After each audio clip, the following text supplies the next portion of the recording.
Assalamualaikum warahmatullahi wabarakatuh. Inna hamdan lillah nahmaduhu wa nasta'inuhu wa nastaghfiruh wa na'udzu billahi min syururi anfusina wa sayyiati a'malina. May yahdihillahu fala mudilla lahu wa may yudlil fala hadiyalah. Asyhadu an la ilaha illallah wa asyhadu anna Muhammadan abduhu wa rasuluh. Allahumma salli wa sallim wa barik ala nabiyyina wa rasulina wa habibina Muhammadin wa ala alihi wa ashabihi amma ba'd. Faqala ta'ala a'udzu billahi minasy syaithanir rajim. Bismillahirrahmanirrahim. Alam nashrah laka sadrak wa wada'na anka wizrak allazi anqadha dhahrak wa rafa'na laka dhikrak fa inna ma'al usri yusra fa idza faraghta fansab wa ila rabbika farghab. Sadaqallahul azim. Jamaah sekalian, jamaah majelis ta'lim, khususnya majelis ta'lim kajian tafsir tematik Al-Quran Masjid Nurul Jamil yang dimuliakan Allah. Ini Nurul Jamil itu kalau kata Pak Haji Imron itu berdekatan namanya dengan Nur Yamin kan.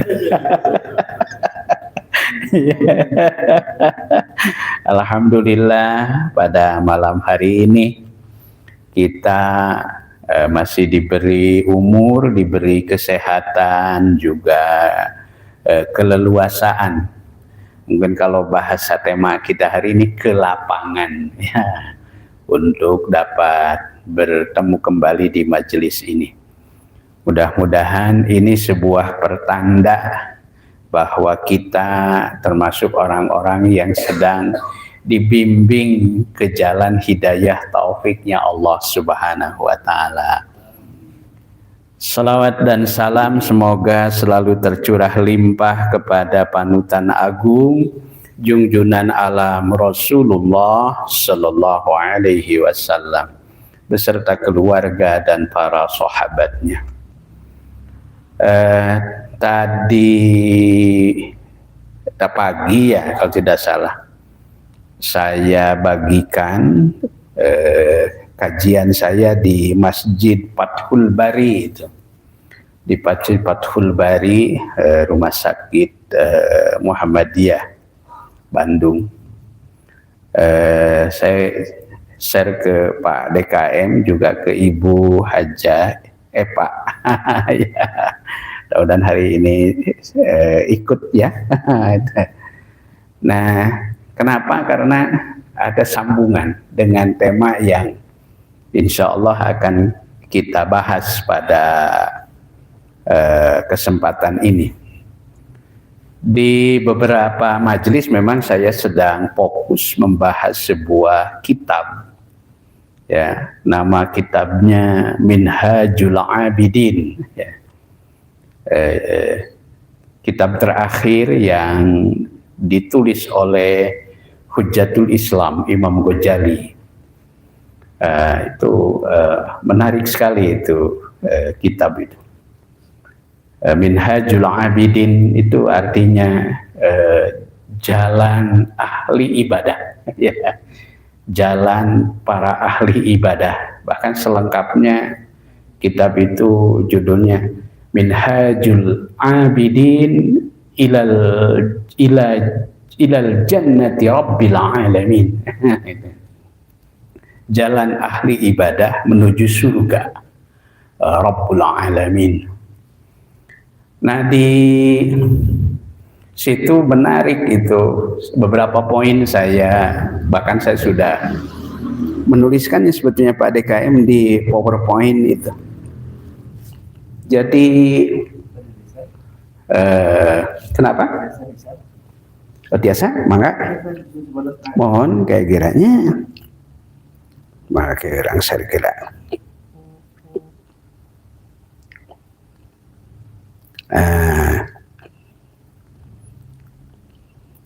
pilih.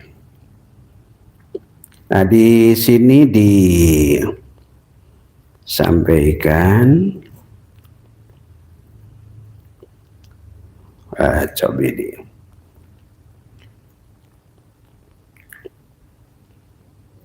Sedugi, coba. Mohon. Jadi Imam Ghazali menamai kitab ini dengan Minhajun. Minhaj itu artinya jalan yang terang, ya. Jalan yang terang, jalan yang lapang, ya. Jalan yang lurus itu, ya. At-tariqah al-wadihah, jalan yang terang. Beliau memilih nama ini karena beliau sangat yakin bahwa jalan menuju Allah Subhanahu wa Ta'ala itu terbentang dengan apa? Dengan lapang, ya. Nah, terbentang dengan lapang itu, ya. Jadi kata beliau, karena memang jalan menuju keridhaan Allah Subhanahu wa Ta'ala itu terbentang dengan jelas dan terang. Terbentang dengan jelas dan terang bagi orang yang mau menempuhnya. Penunjuk arahnya pun tampak nyata bagi orang yang mau melihatnya. Jadi itulah sejatinya jalan menuju Allah Subhanahu wa Ta'ala.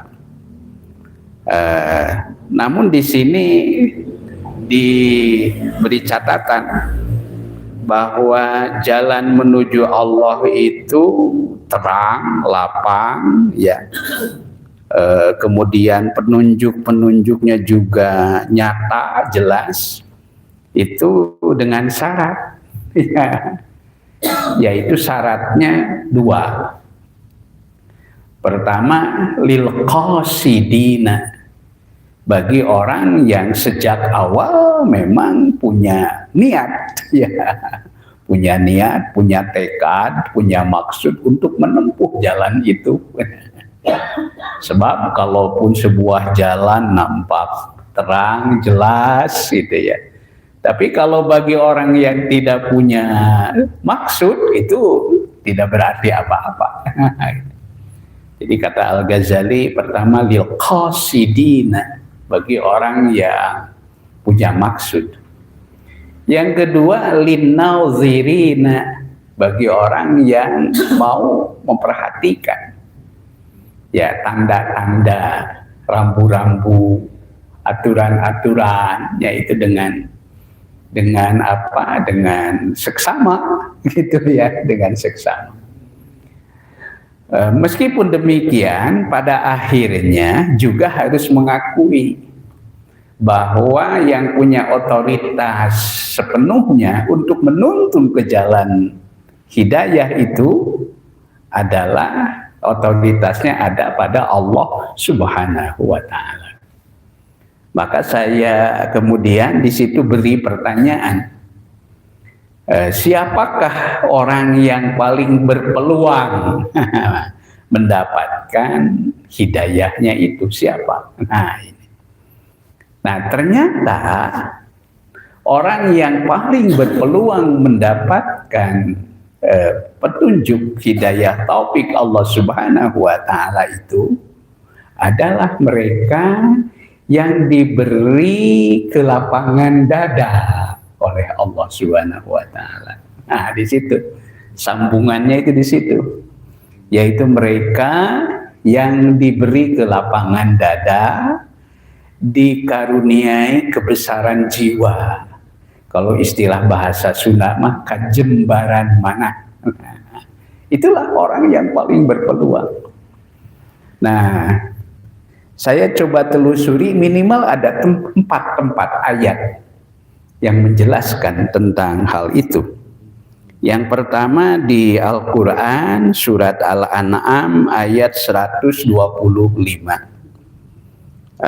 Di sana Allah Ta'ala berfirman, A'udzubillahi minasyaitonirrajim. Faman yuridillah ayyahdiyahu, maka barang siapa yang dikehendaki oleh Allah dituntun ke jalan hidayahnya, yashrah sadrahu lil Islam. Allah lapangkan dadanya, Allah besarkan jiwanya untuk menerima Islam. Itu. Nah, sebaliknya di ayat itu dijelaskan, wa may yurid ayyudillahu, barang siapa yang dikehendaki oleh Allah. Terlalu kejam mungkin kalau saya bahasakan secara letterlek ya. Itu kalau secara letterlek dibahasakannya begini. Barang siapa yang dikehendaki oleh Allah untuk disesatkannya gitu ya. Itu saklek sekali itu ya. Karena itu ada sebagian teman yang menerjemahkannya begini. Barang siapa yang dibiarkan oleh Allah berada di jalan kesesatan, ya, yaj'al sadrahu dayyiqan, maka Allah jadikan dadanya sempit. Sempit. Jadi lawan dari yasrah itu adalah dayyiqan, ya. Allah jadikan dadanya sempit. Selain sempit, harajan. Haraj itu sumpek. Sumpek itu kalau digambarkan seperti orang yang sesak napas, sumpek. Berat menerima Islam itu. Ka'annama yas'adu fis sama, seakan-akan dia naik ke langit. Gitu berarti. Kadzalika yaj'alullahu rizza, demikianlah Allah menjadikan kotoran alal ladzina la yu'minun, ya, atas orang-orang yang tidak beriman. Jadi inilah yang paling berpeluang itu ternyata adalah orang yang dikaruniai kebesaran jiwa, kelapangan dada. Nah, ayat yang kedua saya kutipkan yaitu surat Az-Zumar ayat 22. Di situ ada ayat yang mengatakan, apaman syarahallahu sadrahu lil Islam, apakah orang yang telah dilapangkan dadanya untuk menerima Islam, bahwa ala nurin mir rabbik, apakah dia berada di dalam cahaya dari Tuhannya, sama dengan orang yang hatinya tertutup? Beda sekali. Itu ya, beda sekali. Itu tentu sangat berbeda. Itu di surat Az-Zumar. Nah, karena itu maka di sini ada sebuah bimbingan dari Allah Subhanahu wa taala. Yang testimoni awalnya itu bimbingan ini diperuntukkan bagi Nabi Musa alaihi salam ketika beliau ditugaskan oleh Allah untuk menyampaikan dakwah kepada Fir'aun, ya, kepada Fir'aun. Maka doa yang dibekalkan, diajarkan oleh Allah Subhanahu wa taala kepada Nabi Musa adalah doa yang sudah sangat populer, sering kita amalkan, ya. Yaitu doa yang berbunyi, Rabbish shrahli sadri wa yassirli amri wahlul 'uqdata min lisani yafqahu qawli. Rabbish shrahli sadri, wahai Tuhan, lapangkan dadaku, wa yassirli amri, dan mudahkan urusanku, wahlul 'uqdata, dan lepaskan ikatan, min lisani, dari lidahku, yafqahu qawli, yafqahu qawli, agar mereka paham perkataanku. Nah, ini. Nah, di situ saya membuat catatan, ya. Disinilah letak perbedaan kasih sayang Allah kepada Nabi Musa alaihi salam dan kepada junjunan kita Nabi Muhammad sallallahu alaihi wasallam. Kalau Nabi Musa, supaya beliau diberi kebesaran jiwa itu dibimbing dulu dengan doa tadi salah satunya. Tapi Nabi Muhammad sallallahu alaihi wasallam itu sudah sejak awal oleh Allah diberi kebesaran jiwa. Mana ayatnya? Inilah ayat yang akan kita telaah pada malam ini. Ya. Alam nasyrah laka sadrak. Bukankah kami telah melapangkan dadamu? Ya. Alam nasyrah laka sadrak. Bukankah kami telah melapangkan dadamu? Ini. Jadi di sini annal murad min syarhi sadri ma yarji'u ila al-ma'rifati ila al-ma'rifah wa ta'ah. Summa dzakaru fihi wujuhan. Ahaduhuma annahu alaihi salam lamma ba'asa ilal jinni wal ins fakana yudhiku sadrahu an munaza'atil jinni wal insi wal bara'ati min kulli abidin wa ma'mudin siwallah fa'atahu Allahu min ayatihi ma ittasa'a li kulli ma hamlihi wa saghirihi indahu kullu syai'in ikhtamalahu al-misak. Ini kalau dalam penjelasan dalam tafsir Fakhrul Razi ini. Ini kalau Fakhrul Razi memang di sini beliau sangat detail ini menjelaskan tentang ayat ini. Tapi yang menarik simpelnya saya lihat ada sambungan. Ada sambungan yang sangat kuat. Maka saya tadi sengaja di sholat maghrib, tadi saya baca surat Ad-Duha dan surat Alam Nashrah Al-Insyirah. Nah, itu Alam Nashrah ini disebutkan, itu kata Ibnu Abbas itu merupakan ma'tufun. Kalau dalam istilah ilmu nahwu itu ma'tuf, ya. Itu sambungan dari surat Ad-Duha, dari salah satu ayat dalam surat Ad-Duha, yaitu ayat yang mana? Terutama ayat wa wajadaka ailan fa'aghna. Itu. Jadi di situ katanya, ini ada penjelasan. Alam nashrah laka kal'atfi ala qawlihi alam yajidka yatiman fa'awa. Bahkan dijelaskan dalam riwayat itu bahwa ada dua tokoh besar dalam sejarah Islam yang begitu menghayati tentang kedua makna dari surah ini. Salah satunya adalah Khalifah Umar bin Abdul Aziz. Ya, Khalifah Umar bin Abdul Aziz yang kalau menurut sebagian ahli sejarah itu termasuk Khulafaur Rasyidin yang kelima. Sesudah Khulafaur Rasyidin yang 4, ya. Sayyidina Abu Bakar, Sayyidina Umar, Sayyidina Utsman, Sayyidina Ali. Ada yang memasukkan yang kelima itu adalah siapa? Adalah Khalifah Umar bin Abdul Aziz. Begitu menghayati kedua surah ini, maka beliau dalam beberapa riwayat itu dikatakan, itu kalau membaca surah Ad-Duha, maka beliau sambungkan langsung dalam satu rakaat sholat dengan surat Al-Nasrah tanpa basmalah. Oh, begitu ininya. Tanpa basmalah. Kalau saya tadi belum berani itu, soal nanti dikira sensasi. Ini apa-apaan ini Ustaz Anwar itu.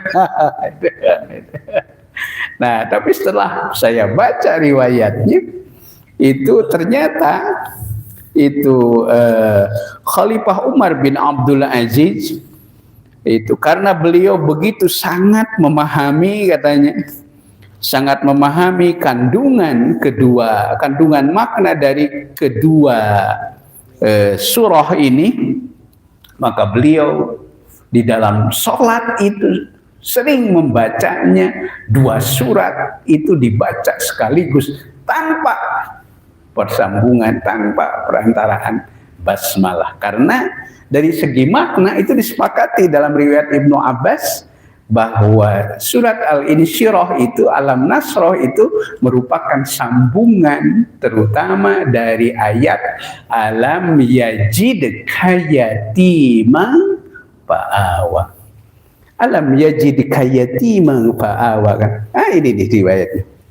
Yarwi an Tawus wa Umar bin Abdul Aziz annahuma kana yakulani, bahwa beliau berdua yakni Tawus dan Umar bin Abdul Aziz, beliau terbukti membaca surah ini, ya maksudnya surat Alam Nasr itu, wa suratid duha dan surah ad-duha, suratan wahidatan dalam satu surat.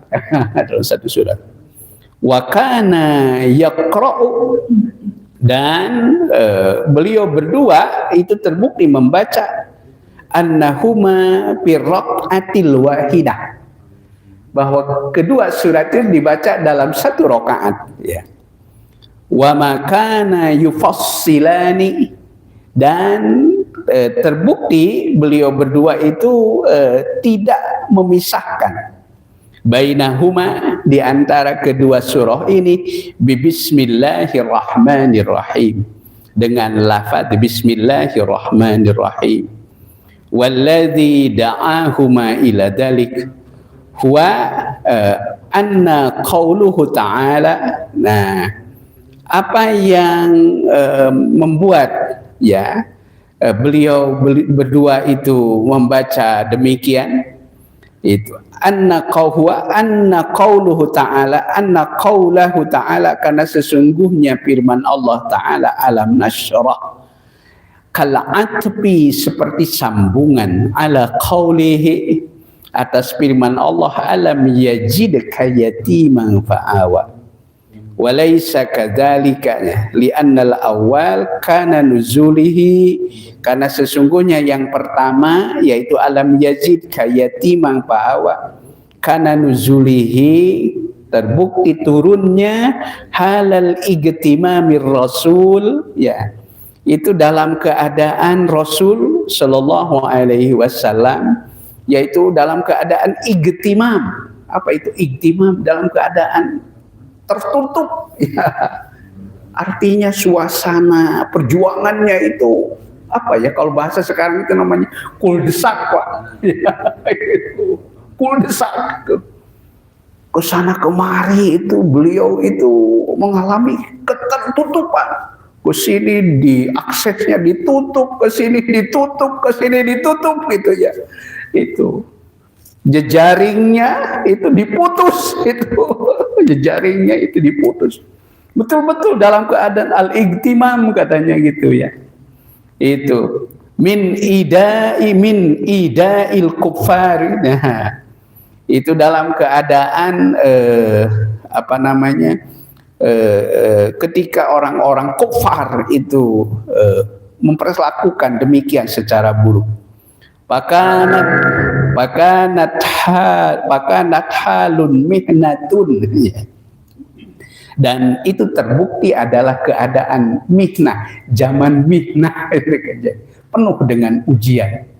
Perjuangan Nabi Muhammad sallallahu alaihi wasallam, wa dhaiki sadrin, dan Nabi seakan-akan dihadapkan pada suasana dada yang sangat sempit, itu Jadi ruangnya itu di kesana kemari itu ditutup itu ya, demikian rupa akses-aksesnya itu.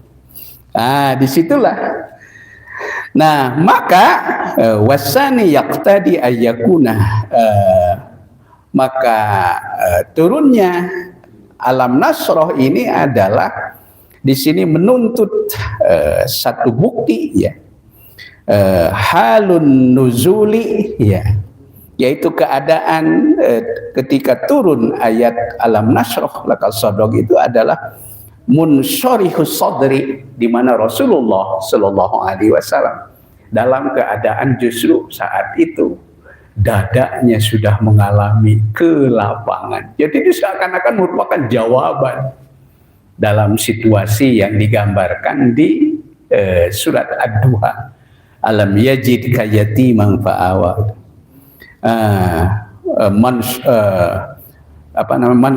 Mansarihu qalbi, mansilu sadri, tayyibul qalbi, fa'anna yajtami'ani. Nah, jadi ini sambungan yang sangat kuat. Kenapa tadi dikatakan bahwa ada dua orang tokoh besar, yakni Tawus dan Khalifah Umar bin Abdul Aziz.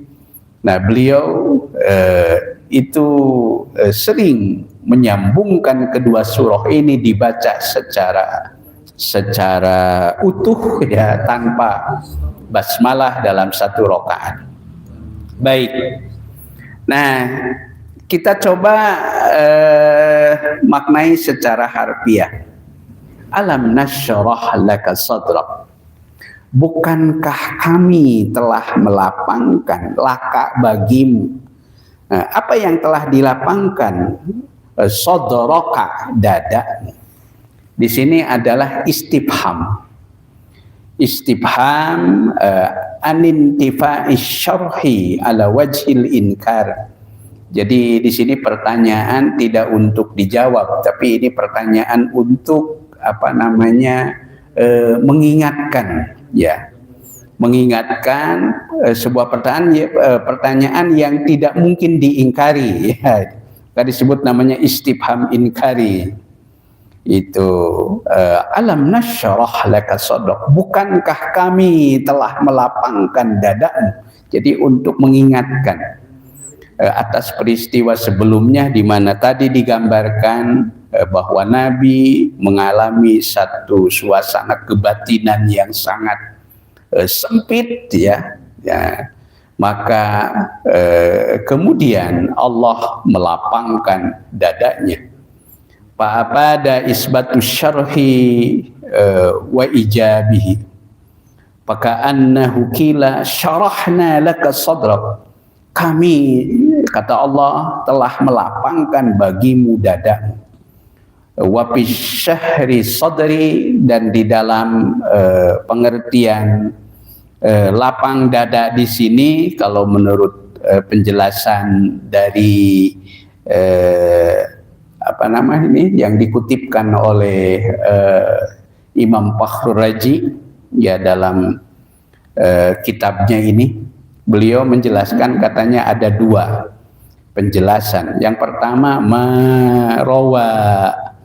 maruwiya, apa yang telah diriwayatkan anna Jibril alaihi salam, bahwa sesungguhnya malaikat Jibril alaihi salam atahu wa syaqqa sadrahu, di mana satu ketika Jibril mendatangi Nabi, kemudian beliau membelah ya dadanya, wa akhraja, dan mengeluarkan ya, wa akhraja, mengeluarkan qalbahu, hatinya itu wa ghassalahu, dan mencucinya wa atqahu minal ma'asi, dan membersihkannya dari berbagai dosa-dosa ya, dari berbagai. Summa mala'ahu, kemudian sesudah dibersihkan lalu jiwanya, hatinya itu oleh malaikat Jibril dipenuhi dengan ilman, dengan ilmu, wa imanan, dan iman kan, wa wada'ahu, dan lalu diletakkan kembali hatinya itu fi sodrihi, di dalam dadanya. Nah, tetapi pendapat yang pertama ini itu dibantah oleh para ulama sesudahnya. Karena peristiwa pembersihan ini itu terjadi ketika Nabi Muhammad masih kecil. Ketika itu ya, masih kecil katanya. Ketika Nabi Shallallahu Alaihi Wasallam itu waqa'at bihali, itu terjadi dalam keadaan halis sagarihi, ya, keadaan beliau masih kecil itu alaihi salam. Wadhalika minal mu'jizati, dan ini adalah salah satu bagian dari mukjizat, ya. Fala yazuju an tataqaddama nubuwwatihi. Nah, jadi pendapat yang pertama ini dibantah oleh para ulama sesudahnya. Jadi itu tidak relevan dengan maksud dari ayat ini. Nah, kemudian adzan dulu. Baik. Mangga, silakan.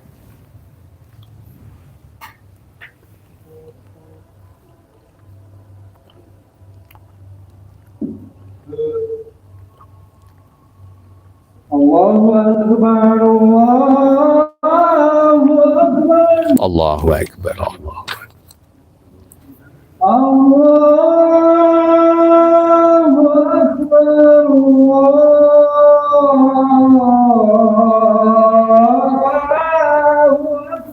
Allahu Akbar, Allahu Akbar. Asyhadu an la ilaha illallah.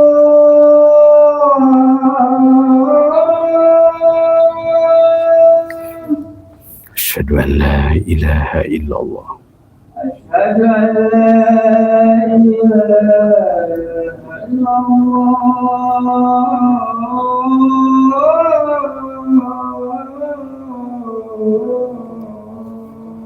Asyhadu an la ilaha illallah. Asyhadu anna Muhammadar Rasulullah.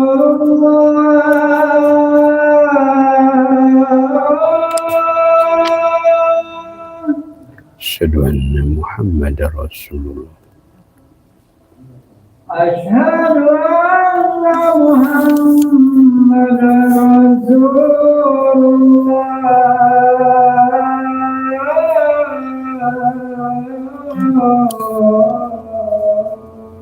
Asyhadu anna Muhammadar Rasulullah. Hayya 'alas shalah.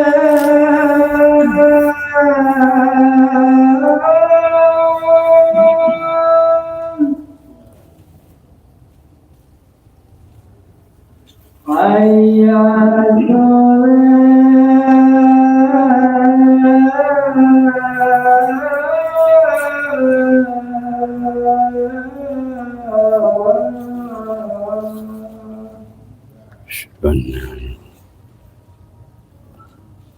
Hayya 'alal falah.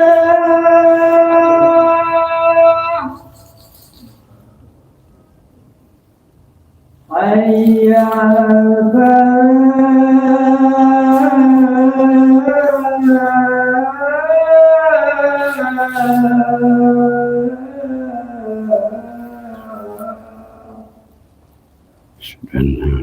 Allahu Akbar, Allahu Akbar. Allahu Akbar, Allahu. La ilaha illallah.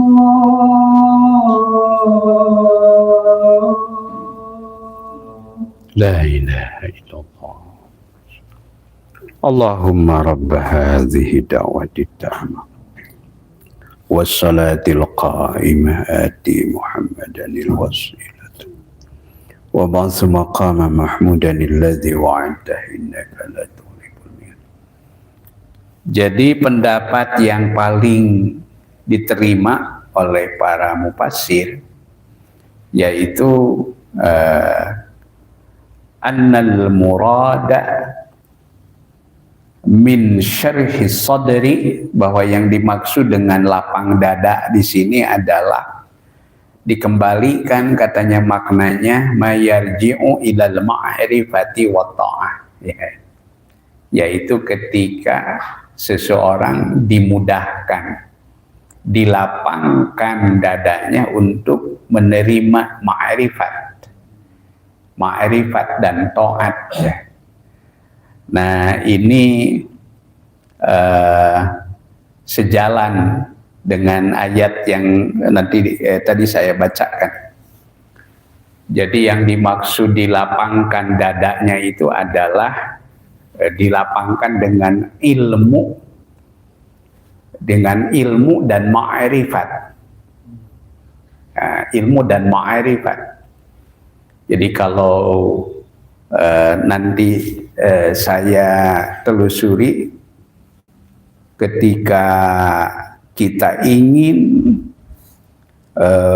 menempuh perjalanan menuju Allah Subhanahu wa Ta'ala, itu tangga atau tahapan yang pertama yang harus dilalui itu adalah tahapan ilmu dan ma'rifat.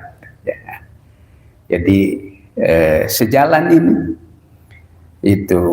Jadi yang dimaksud lapang dada itu adalah katanya mayarji'u ilal ma'rifati wa ta'ah, yaitu dikembalikan kepada ma'rifat. Yang dimaksud adalah ma'rifatullah, mengenal Allah, wa ta'ah, dan dimudahkan untuk taat. Summa zakaru bihi wujuhan. Kemudian para mufassir di sini menjelaskan beberapa arah. Salah satunya annahu alaihi salam, bahwa sesungguhnya Rasulullah sallallahu alaihi wasallam lamma ba'asa ilal jin wal jinni, tatkala beliau diutus kepada jin dan manusia, pakana yadiku sadrahu, pakana yadiku sadruhu an munaza'atil jinni wal insi wal bara'ah.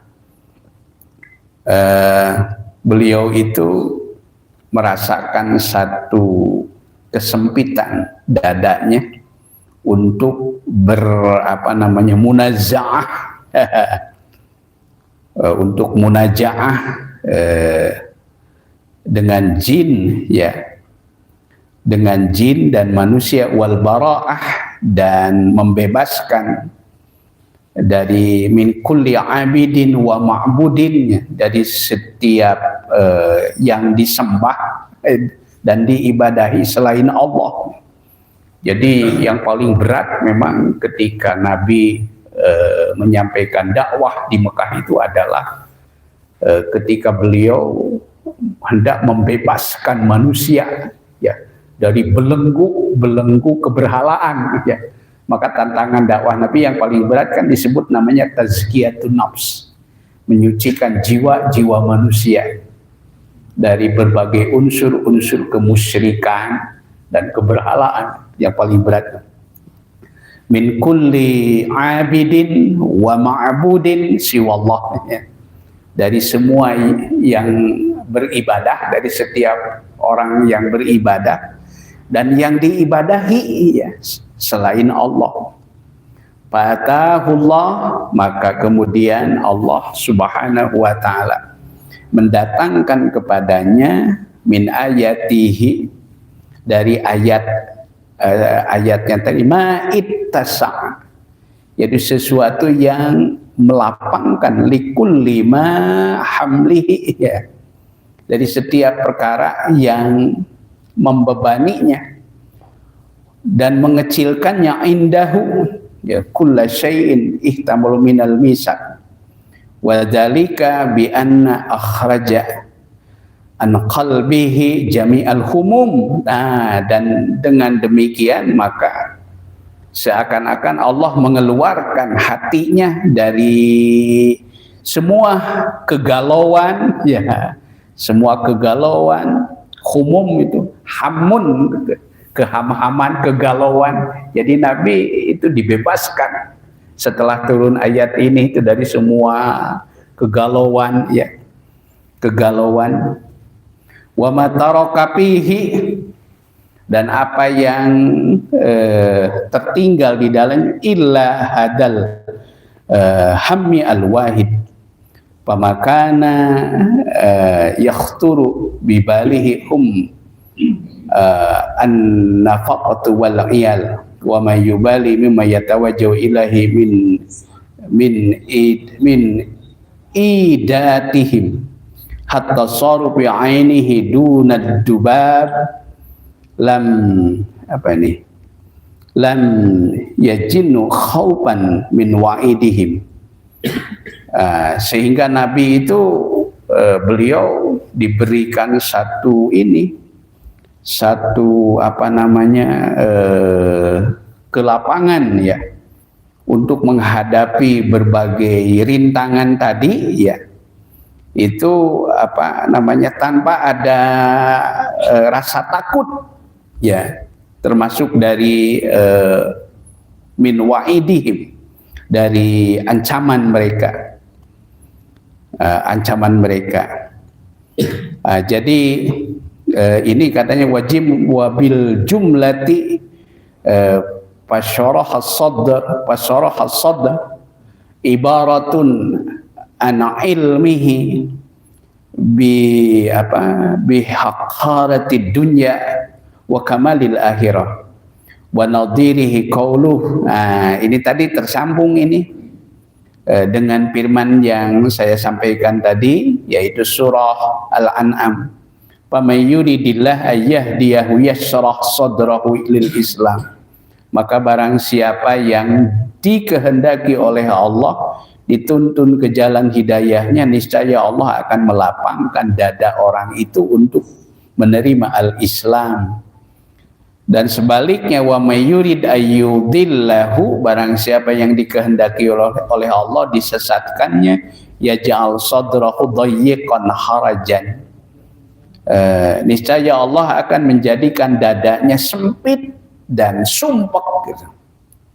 Nah, sehubungan dengan ayat ini ada sebuah hadis yang menjelaskan warawa annahum qalu. Nah, ketika Rasulullah menyampaikan Al-Quran surah Al-An'am ayat 125 tadi, lalu ada riwayat para sahabat bertanya kepada Rasulullah, ya Rasulullah, wahai Rasulullah, ayan syarah as-sadr, bagaimana hati seseorang, tanda bahwa hati seseorang itu lapang? Qala na'am, ya, kata Nabi. Qalu, mereka berkata, wa ma'alamatu dalik, apakah tanda-tanda bahwa jiwa seseorang itu telah dilapangkan oleh Allah Subhanahu wa taala? Apakah tanda-tandanya ada enggak, katanya, indikatornya gitu ya. Qala, lalu Nabi menjawab, di antara tanda-tandanya itu pertama at-tajaba anil gurur, kata Nabi. Orang yang telah dilapangkan itu dia memiliki kecenderungan untuk menjaga jarak. At-tajaba anil gurur. Gurur itu dari suasana kehidupan yang penuh dengan spekulasi. Gurur itu, ya. Itu. Jadi dia dipenuhi dengan keyakinan, kemantapan, artinya itu menjauhi suasana-suasana yang gurur. Gurur itu spekulasi, nah, ya, suasana yang spekulasi, meragukan. Itu maka kalau dalam istilah ekonomi kan termasuk perkara yang riba itu adalah yang ditandai dengan goror, ya, goror itu, ya. Itu goror spekulatif, ya, goror itu spekulatif, ya, apalagi kalau terjebak dalam yang namanya sekarang itu ya naudzubillah, judol, ya, pinjol, itu wah itu sudah jauh itu berada dalam satu situasi yang horor itu namanya itu. Nah, orang yang dilapangkan dadanya oleh Allah itu menjaga jarak dari suasana kehidupan dunia yang dipenuhi dengan spekulasi-spekulasi. Nah, kita ketahui bahwa salah satu karakteristik kehidupan dunia itu disebutkan dalam ayat lain, wa mal hayatud dunya illa mata'ul gurur. Dan tidaklah kehidupan dunia itu kecuali ditandai dengan mata'un. Mata'un itu artinya kesenangan-kesenangan ya yang sifatnya penuh dengan spekulasi. Itulah dunia. Ya. Nah, jadi seseorang yang dilapangkan hatinya oleh Allah punya kemantapan untuk menghadapi kebahagiaan akhirat. Ya. Jadi memandang dunia itu bukan sebagai tujuan. Kalau saya meminjam istilah Imam Ghazali, nah dalam tulisan saya yang bisa dilihat nanti, itu kan salah satu godaan kita menghadap Allah Subhanahu wa taala itu ada 4 sekali besar. Yang pertama adalah godaan dunia. Yang kedua adalah manusia. Dan yang ketiga adalah setan. Tapi yang paling berat adalah yang keempat, yaitu hawa. Nah, diri orang yang dilapangkan hatinya oleh Allah, kata jafa'an dalil gurur, dia tidak terjebak dalam suasana hidup yang dipenuhi dengan spekulatif, dunia spekulatif. Karena itu Al-Ghazali dalam Minhajul Abidin itu menawarkan sebuah konsep yang harus kita miliki supaya kita dapat mengendalikan kehidupan dunia ini, yaitu dengan apa yang disebut namanya zuhud. Nah, beliau menyebutkan zuhud. Apa yang dimaksud dengan zuhud? Zuhud itu bukan berarti kita lari dari dunia, bukan. Tapi zuhud itu bagaimana kita berusaha untuk mengendalikan dunia. Mungkin kita sering mendengar sebuah ungkapan dari orang bijak itu. Mereka mengatakan, jangan letakkan dunia di dalam hatimu, tapi letakkan dunia dalam genggaman tanganmu. Ya, kira-kira dunia seperti kita memegang HP lah, gitu. Gitu. Jadi orang yang zuhud itu bukan berarti orang yang miskin, bukan. Ya, tapi bisa berarti boleh jadi orang yang zuhud itu adalah orang yang kaya, tapi dia hatinya tidak dipermainkan oleh dunia. Ya, zuhud, Al-Ghazali menyebut namanya zuhud. Tajafa'an dalil gulur, itu tanda yang pertama disebutkan di sini. Yang kedua, kata Rasulullah SAW, apa tandanya? Wal inabatu ila daril khulud. Al inabah, ada kerinduan untuk kembali ke kampung keabadian. Ini apa kampung keabadian? Akhirat. Ada kesadaran yang sangat kuat dalam diri setiap, bahwa pada akhirnya bekal yang akan kita miliki yang sesungguhnya adalah bekal di kampung yang abadi, yakni akhirat. Kalau nasihat guru kami itu mengatakan begini, sing loba bawaeun, dalam bahasa Sunda. Sing loba bawaeun, sok sanajan saeutik simpeneun, nah gitu. Sing loba bawaeun cenah, sok sanajan saeutik simpeneun, tuh gitu. Ya, ada satu ungkapan yang ini yang menyederhanakan.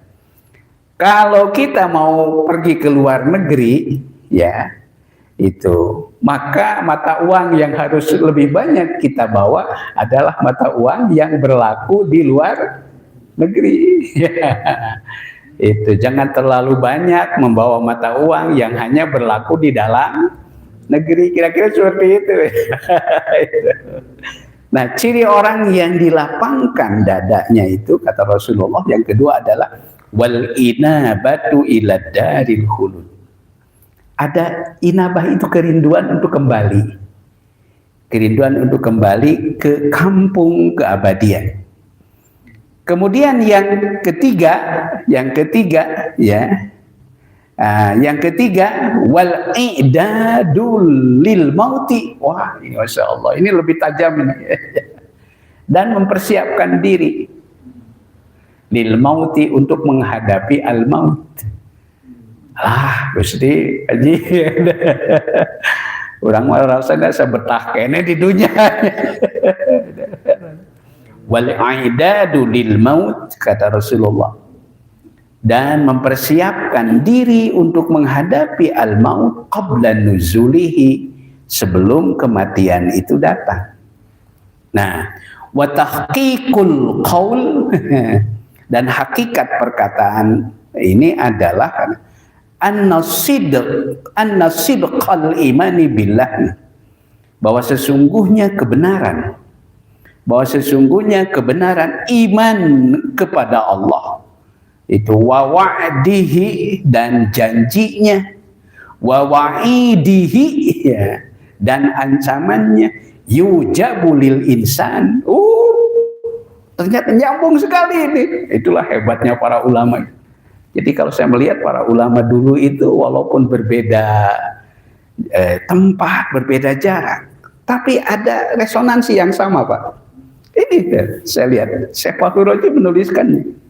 Kata beliau itu an-sidq, bahwa hakikat kejujuran iman yang sesungguhnya kepada Allah yang harus kita miliki berikut iman terhadap janji dan ancamannya adalah yujabu, diwajibkan, lil insani, bagi manusia. Apa? Pertama, az-zuhdu, juhud. Kata Syekh Fahru Raji sama seperti yang disampaikan oleh Al-Ghazali dalam Minhajul Abidin. Az-zuhdu fid dunya aja, yaitu zuhud dalam kehidupan dunia, warragbatu fil akhirah, dan sebaliknya kita harus memiliki optimisme. Ragbah itu optimisme, karena hakikat kebahagiaan yang sesungguhnya adalah akhirat kan. Warragbatu fil akhirah wal isti'dadu lil maut, dan mempersiapkan diri untuk menghadapi al maut. Ini wasaniha annahu in fataha sadrahu hatta annahu kana yattasi'u, dan pengertian yang kedua bahwa sesungguhnya dengan dibukakan hatinya, dadanya itu dilapangkan, hatta annahu, bahwa sehingga sesungguhnya dia itu kana yattasi'u ya, maka dia dilapangkan li jami'il muhimmati ya, untuk semua hal-hal yang penting, muhimmah, la yagliku wa la yadjaru wa la yataghayyar. Jadi kalau saya melihat itu di sini manusia itu tidak lepas dalam hidup itu dari keinginan. Apa yang membuat mobilitas kita bergerak hidup itu karena kita punya apa? Keinginan, ya, punya keinginan. Tetapi ada dua macam keinginan, dan kita di sini harus pandai memilih. Ya, keinginan yang pertama yaitu keinginan yang sifatnya temporer. Itu yang disebut namanya syahwat. Syahwat. Keinginan syahwat. Ya. Saya tadi dengan kawan-kawan, mohon maaf saya ngobrol-ngobrol itu. Ya itu. Lalu kawan-kawan cerita, gimana katanya Ustaz hasil perbincangan dengan si A ini. Saya katakan, ceng lamun nyari tajeng politisi mati bisa dicepeng. Karena motifnya apa? Motifnya syahwat. Keinginannya itu syahwat. Oh. Ya, kira tapi yang harus kita pilih itu keinginan yang kedua. Disebut namanya himmah. Ibnu Athaillah dalam Hikam beliau menyebut namanya himmah, Pak. Himmah. Apa yang membedakan? Kalau syahwat itu keinginan yang terbatas yang sifatnya temporer. Lihat surat Ali Imran ayat 14. Zuyyina linnasi hubbus syahawat minan nisa'i wal banin wal qanatiril muqantarah minaz zahabi wal fiddah wal khailil musawwamati wal khailil musawwamati wal an'ami wal hars dzalika mata'ul hayatid dunya wallahu indahu husnul ma'ab. Nah, tapi kalau yang punya himmah, dia berusaha untuk menguasai dunia, tapi itu bukan hanya untuk kepentingan di dunia belaka, tapi itu dijadikannya sebagai modal untuk meraih kebahagiaan akhirat. Itu bedanya, Pak. Itu antara syahwat dengan himmah. Ya, bagi himmah itu sering diartikan idealisme, cita-cita yang tinggi, cita-cita yang tinggi. Itu himmah namanya. Nah, jadi di sini dijelaskan bahwa jadi li jami'il muhimmati la yagliku wa la yadjaru wa la yataghayyar bal huwa fi halatil buksi wal farhi munsyarihus sadri wa mustaqilu bi ada'i ma kalapa bihi.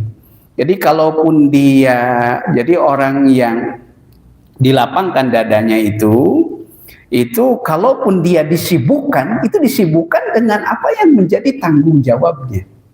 Ya, maka lapabihi wasyarhu at-tausi'ah wa manahu al-irahatu minal humum. Ya.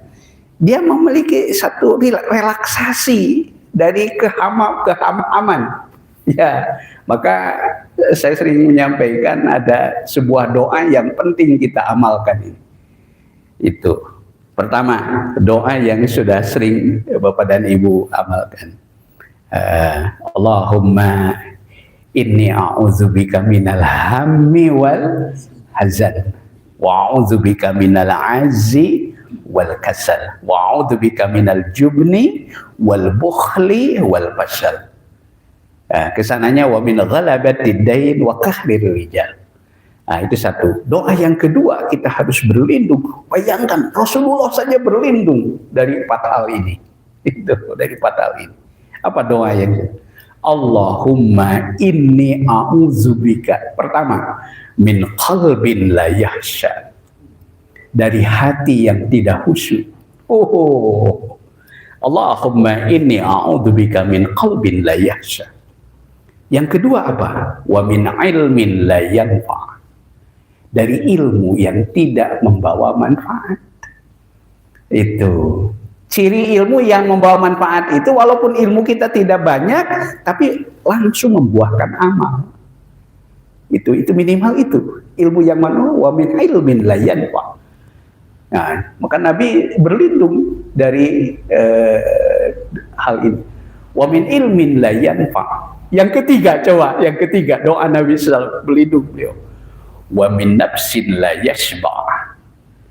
Dari jiwa, dari nafsu yang tidak pernah kenyang. Yang tidak pernah kenyang. Wa min nafsin la yashba'. Wa min nafsin la yashba'. Sampai ada ungkapan, kalau tidak salah Sayyidina Ali yang menyampaikan ungkapan itu. Ketika jiwa manusia itu terus diikuti keinginannya, walaupun satu ketika dia diberi 1 lembah dari emas, 1 lembah dari emas, maka berikutnya dia menginginkan 2 lembah dari emas. Setelah dia diberi 2 lembah dari emas, berikutnya dia menginginkan berapa? 4 lembah dari emas. Semakin diberi banyak, semakin banyak keinginannya itu. Baru dia akan puas kalau apa? Kalau mulutnya sudah disuapi dengan tanah. Gitu. Maka Nabi berlindung kepada Allah dari yang ketiga itu.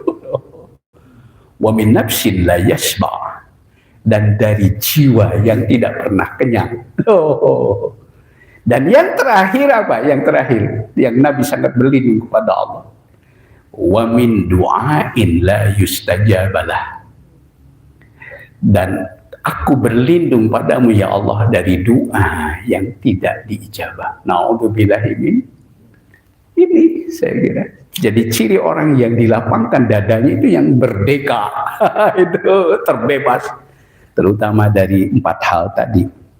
Ini yang dimaksud wa manahu al-irahatu minal humum, relaksasi dari kehamhaman, ya. Itu wal Arab tusamma al-ghammu, ya. Orang Arab itu sering menamakan suasana jiwa yang dipenuhi dengan kehamhaman itu dengan al-ghammu, al-ghammu minal hammi wal ghammi. Maka sebagian ulama ada yang mengajarkan, kalau saya sekarang kalau habis sholat tidak mengusap wajah, tapi sebagian ada yang mengamalkan itu. Kemudian ada yang tanya, apa doa yang dibaca ketika kita mengusap wajah itu? Doanya itu, Allahumma dhhab anniyal hamma wal ghamma wal hazan. Itu doanya itu. Ketika kita selesai sholat, kita baca doa, Allahumma dhhab anniyal hamma wal ghamma wal hazan. Ya Allah, usirlah dari diriku, pertama al-hamma, hamun. Yang kedua wal ghamma, ghamma itu yaitu suasana di mana kita mengalami ketertutupan, ya. Wal hazan, hazan itu apa? Kesedihan itu. Tadi anak saya cerita, nah cina bapak hari baru dak ayeuna eta cerita tentang muridnya di sekolah. Seutik cerik cina gitu. Seutik cerik gitu. Itu. Terus saya bilang sama anak saya, coba tanyakan sama mereka, kamu tahu enggak bahasa yang lebih halus dari cerik gitu. Itu bilangin aja, kata bapak aku, bahasa yang lebih halus dari cerik namanya jebeng.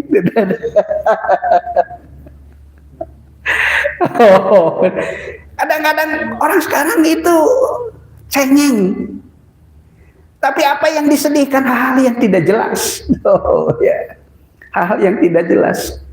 Nah, jiwa yang dilapangkan dadanya oleh Allah terbebas dari hal tersebut.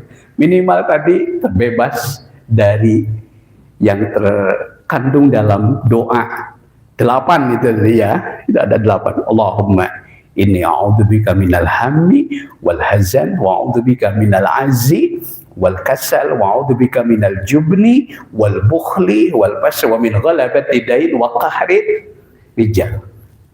Ini amalkan di doa ini. Ya. Kemudian ditambah dengan doa yang kedua, itu doa ul-ma'sul.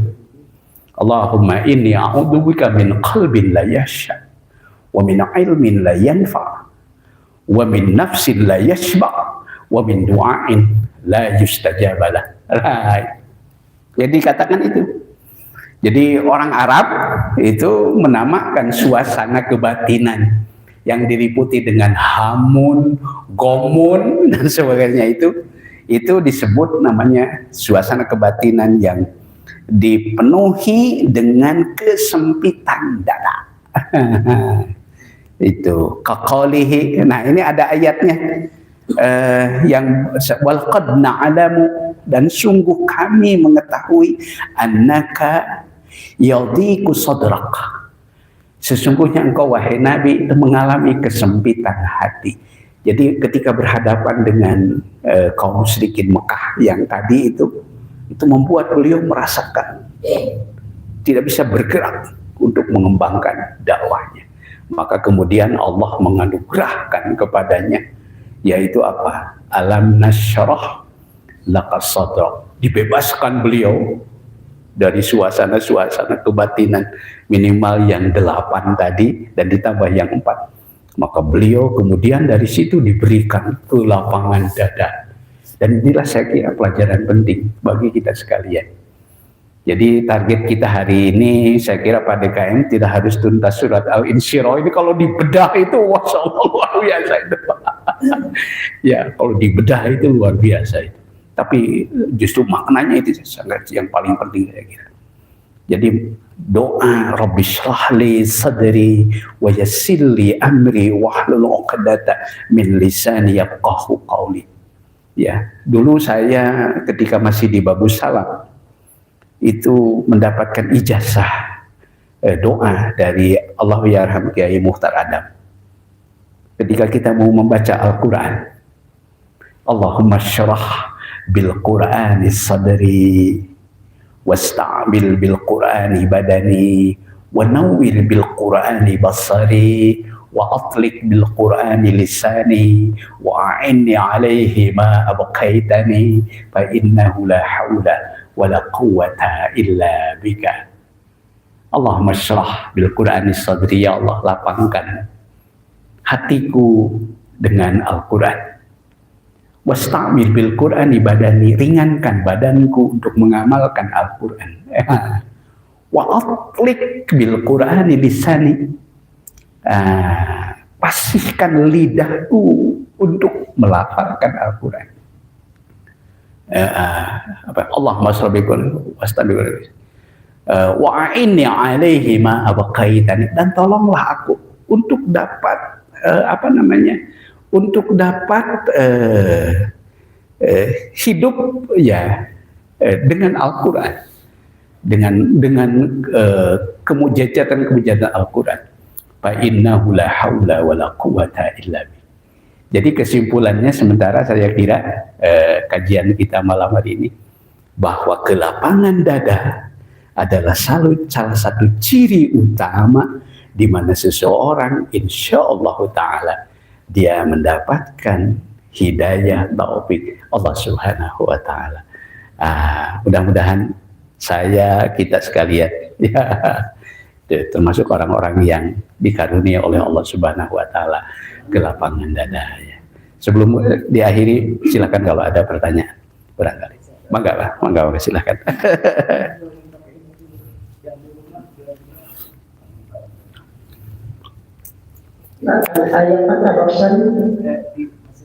Mangga Ibu sekedap. Bismillah.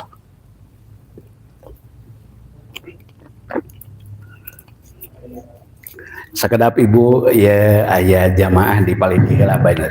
Mangga silakan. Assalamualaikum warahmatullahi wabarakatuh. Waalaikumsalam warahmatullahi wabarakatuh. Mengenai pembedahan dada Rasulullah SAW waktu kecil usia 4 tahun dan waktu berangkat ke Sidratul Muntaha. Itu beberapa mufassirin mengatakan diisi dengan sifat halim, ilmu, yakin dan Islam.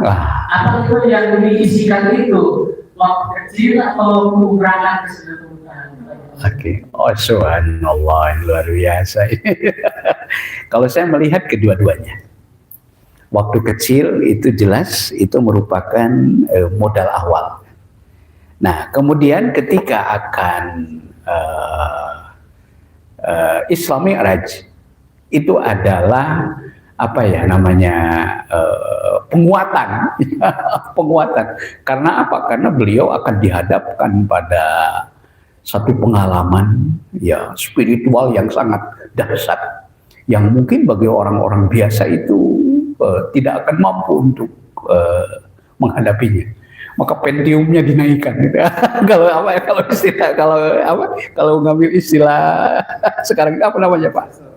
Ya prosesornya, prosesornya ditambahkan, dikuatkan.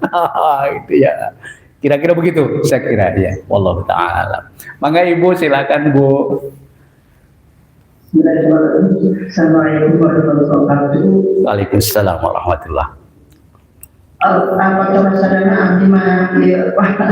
sesuatu yang dirugikan tadi bahwa kita harus masyarakat kelapangan dada. Betul. Tentu sebetulnya secara ringkasnya atau kelapangan dada itu kan tentu yang harus nanti kita jalani ya. Kita ya kami sendiri itu melihat bahwa propaganda itu menerima hal-hal yang baik yang memang diharuskan oleh kita yang melakukan dan menghindari hal-hal yang tidak baik. Atau mungkin ada ada makna lain sebetulnya. Kalau secara singkatnya kelapangan dada itu kita sangat sering di mana-mana kelapangan dada. Tapi sebetulnya kalau secara agamisnya itu sebetulnya kelapangan dada itu apa? Baik, pertama Al-Quran memberikan sebuah ilustrasi. Jadi yang dimaksud dengan kelapangan dada itu adalah yuwassi'u qalbah, dilapangkan hatinya binurillah, dengan cahaya Allah. Cahaya Allah itu adalah al-iman, ya, iman, at-tauhid. Jadi tauhid itulah, ya, tauhid. Ada satu ayat yang menarik di surat apa itu, nanti di kajian saya berikutnya itu ketika bicara tentang ilmu dan ma'rifat, itu ada satu ayat yang sangat mengguncang, bahwa ternyata yang menjadikan alasan kenapa Allah menciptakan manusia dan jin, kenapa Allah menciptakan alam semesta raya, ya, bumi dan langit dan seterusnya, itu ternyata tujuannya adalah karena dua yang paling pokok, yaitu untuk ilmu dan ibadah. Untuk ilmu dan ibadah. Itu di surat At-Talaq ayat 12 kalau tidak salah. Ya. Itu surat At-Talaq. Mungkin satu saat kita elaborasi itu ya kandungan maknanya. Jadi dilapangkan hatinya untuk menerima cahaya Allah, yaitu cahaya ilmu dan iman. Dengan kata lain cahaya tauhid, ya, cahaya tauhid. Maka dengan cahaya tauhid ini, itu tadi Nabi menyebutkan ada 4 indikator. Ya. Yang dia pandang itu adalah obsesinya bukan hanya di dunia belakang, tapi yang utama adalah kebahagiaan akhirat. Ya, itu salah satu. Kan tadi dikatakan tadajafa andaril gurur. Kemudian yang kedua apa itu tadi itu tandanya itu yaitu wal inabatu ila daril khulud. Ya. Jadi ada kerinduan dari sang hamba itu untuk mendapatkan kebahagiaan di kampung keabadian. Kemudian yang ketiga wal i'dadu lil maut qabla nuzulihi, selalu mempersiapkan diri untuk menghadapi saat-saat di mana kita kembali ke hadirat Allah Subhanahu wa taala. Nah, itu nanti Ibu silahkan, saya sarankan nanti kita ngaji lebih lanjut insyaallah. Ya. Saya sedang sangat menikmati Minhajul Abidin Al-Ghazali itu. Di situ ada 7 tahapan. Ya, 1 ilmu dan ma'rifat. Kemudian yang kedua adalah taubat. Tahapan taubat. Kemudian yang ketiga adalah tahapan menempuh rintangan berupa godaan. Nah, kita harus mengenal godaan tadi. Ada 4, yaitu 1 dunia, yang kedua manusia, yang ketiga syaitan, jadi keempat adalah nafsu. Kemudian yang keempat tahapan menepis kendala-kendala di jalan ibadah. Ada yang disebut godaan, yang disebut namanya rintangan, kendala. Ya, kendala. Kemudian tahapan dorongan, rasa takut dan harapan. Kemudian yang keenam, tahapan menghindarkan diri dari perusak-perusak ibadah. Jadi ketika kita sudah sampai pada suasana di mana kita mulai menikmati suasana ibadah, kita akan dihadapkan pada perusak ibadah. Apa contohnya? Seperti riya dan ujub. Itu katanya, kata Al-Ghazali, perusak itu. Dan tahapan akhir dari perjalanan kita menuju Allah adalah tahapan pujian dan syukur. Saya coba singkat jelaskan ini dengan sebuah hadis Satu ketika Siti Aisyah bertanya kepada Rasulullah Sallallahu Alaihi Wasallam perihal beliau begitu luar biasanya dalam beribadah kepada Allah, ya. Sampai Siti Aisyah heran, kenapa Anda begitu rupa? Padahal dalam surat Ad-Duha yang sedang kita baca kaji ini, Rasulullah sudah dijanjikan semua kebaikan dunia dan akhirat. Ya, tapi untuk apa beliau begitu bahasa Sunda seseepan beribadah? Ternyata jawaban dari Rasulullah kepada Siti Aisyah, apalah akunu abdan syakura, apakah aku tidak boleh menjadi hamba Allah yang bersyukur? Ini rupanya tahapan pujian.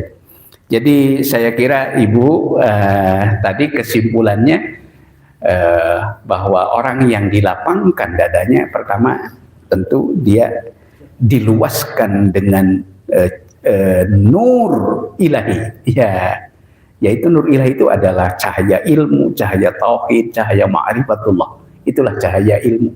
Kemudian dari situ dia akan diisi hatinya dengan penuh semangat, ya, dengan penuh semangat untuk meraih sesuatu yang terbaik, dan yang terbaik tentu bukan hanya kebahagiaan dunia, tapi kebahagiaan dunia dan akhirat. Kemudian yang terakhir tentu saja ingin selalu membekali diri dengan hal-hal yang terbaik. Wa tazawwadu fa inna khairaz zadit taqwa. Berbekalah karena sesungguhnya yang bekal yang terbaik adalah takwa. Mudah-mudahan apa yang kita kaji pada malam hari ini dapat menjadi stimulan, ya, satu dorongan dan jamaah sekali, kita termasuk sekali lagi orang yang sedang bimbing oleh Allah ke jalan hidayah dan taufiknya. Demikian saya kira, mohon maaf atas kekurangan dan kehilapan. Mari kita tutup dengan tadi karena ada masalah teknis, sehingga tadi barangkali yang ini itu selanjutnya bisa dikaji untuk sesi berikutnya bulan depan. oh enggak, Selain ini mohon saja di karena tadi kan kita ngambilnya karena surat Al-Nasr tadi. betul. Jadi kalau fokus ke sana, kalau ini bisa dilakukan lagi yang Oh, insya Allah. Maka. Karena tadi kebetulan kita masukkan ke sini ke ini sebelumnya gitu kan. Jadi kesalahan di komputer sehingga nggak bisa. Dan Bapak tadi lebih banyak ke masalah di mana tadi untuk ke depan bisa diterangkan lebih luas yang selain yang Bapak buat. Oke, maka. Ini yang kajian di Masjid Islam Muhammad. Oh ya, sebagian. Ya, sebagian. Ya, Pak. Maka insya Allah. Jelas karena kadang-kadang di rumah tuh kalau pakai slide juga lebih. Ya. Maka insya Allah. Ya, oke. Maka. Mari kita tutup saya kira malam ini dengan 3 doa yang kita bareng amalkan. Yang pertama doa Bismillahirrahmanirrahim. Sarang mangga. Rabbi syrahli sadri wa yassirli amri wahlul 'uqdata min lisani yafqahu qawli. Allahumma inna na'udzubika minal hammi wal hazan wa na'udzubika minal azzi wal kasal wa na'udzubika minal jubni wal bukhli wa na'udzubika min ghalabatid dain wa qahrir rijal. Allahumma inna na'udzubika min qalbin la yakhsha wa min ilmin la yanfa wa min nafsin la yashba wa min du'ain la yustajab lah. ربنا تقبل منا إنك أنت السميع العليم وتب علينا إنك أنت التواب الرحيم ربنا آتنا من لدنك رحمة وهيئ لنا من أمرنا رشدا ربنا آتنا في الدنيا حسنة وفي الآخرة حسنة وقنا عذاب النار وصلى الله على نبينا محمد وعلى آله وصحبه وسلم سبحان ربنا رب العزة عما يصفون وسلام على المرسلين والحمد لله رب العالمين نصر من الله فتح قريب بشر المؤمنين السلام عليكم ورحمة الله